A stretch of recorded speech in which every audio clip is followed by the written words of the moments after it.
জয় হিন্দ বন্ধুরা, আপনারা কি জানেন 24শে ডিসেম্বর 1999 সালে ইন্ডিয়ান এয়ারলাইন্সের একটি প্লেন নেপালের কাঠমান্ডু থেকে দিল্লির জন্য রওনা দিয়েছিল। যখনই প্লেনটি ইন্ডিয়ান এয়ার স্পেসে পৌঁছে যায় তখন এক আতঙ্কবাদী গ্রুপ ছিল হরকত উল মুজাহিদিন।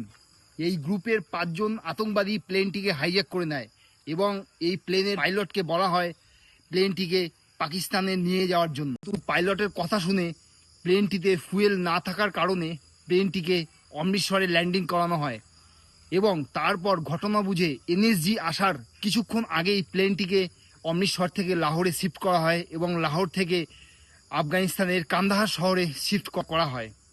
ভারত সরকার এতক্ষণে প্লেনটি হাইজ্যাক হওয়ার ঘটনাচক্র বুঝে যায় এবং 5 জনের প্রতিরক্ষা দল সহ অজিত ডোভালকে আফগানিস্তানের কান্দাহার শহরে পাঠিয়ে দেয়। সেখানে আতঙ্কবাদীরা অজিত ডোভালকে ভারতে আটকে থাকা 36 জন আতঙ্কবাদী $200 মিলিয়ন অর্থাৎ 860 কোটি টাকা দাবি করে। শেষে ভারত 3 আতঙ্কবাদী মাসুদ আজাহার ওমর শেখ এবং আজাহার জাগদারকে মুক্তি করে দেয়। প্রায় 8 দিন পর বন্ধুরা যাত্রীসহ ফ্লাইটটিকে আমাদের দেশে ফিরিয়ে আনা হয়। তো বন্ধুরা, এরকম ছোট ছোট তথ্য পেতে আমাকে অবশ্যই আপনারা ফলো করুন।